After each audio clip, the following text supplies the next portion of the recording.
I've always been really scared to make anything fermented. Yes, I hear that a lot. Most people are. They think it's very intimidating, but it's very, very, very simple to make. The sauerkraut has 100 times more viable minerals and vitamins in it when it's been fermented. Getting a happy gut starts to get the GABA, the hormone in our brain that helps relax us from anxiety. When we get those good bugs, that good bacteria working in there, it actually calms us down. So how cool that there's something you can do without medication or something. Sometimes start eating some really good probiotic food. So let's get started. Okay. All right.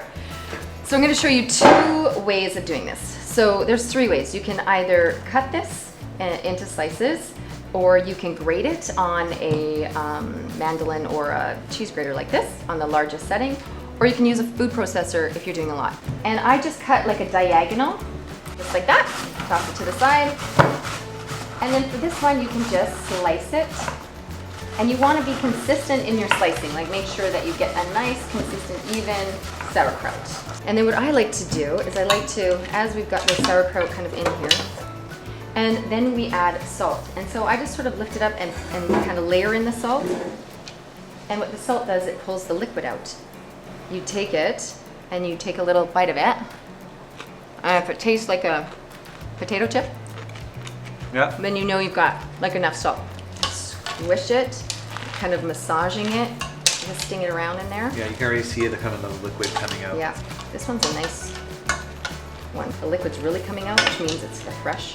But the cool thing is that the bacteria are already here, but I'm also putting bacteria in with my own bacteria. My hands are getting in there. And that's a good thing. It's a good thing. It's a great thing. We're a little bit too worried about sterilizing everything to death. So after you do this, and sometimes you have to do this for quite a little while, I have a little trick where I take a plate and I cover it and I let it sit for about 30 minutes, and then I come back and there's, you know, look at all that liquid pouring out of that. And you're just going to discard the liquid after? No, no, we're gonna put that all into the jar. And so now what we're gonna do is we're gonna take this, and again, you can just use your hands. You don't want to use a metal spoon or anything with it, but you just sort of get it in there, and as you're putting it in, you just sort of crunch it in, and then you can see there's more juice coming. Right?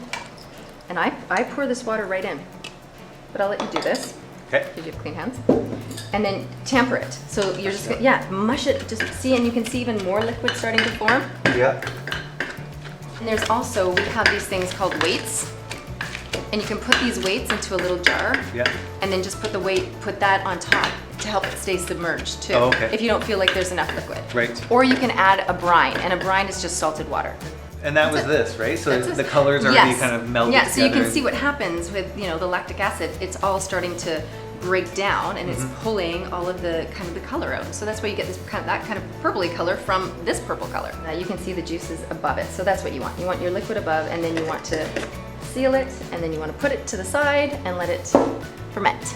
Nice. And there you go. It's so simple. That was it.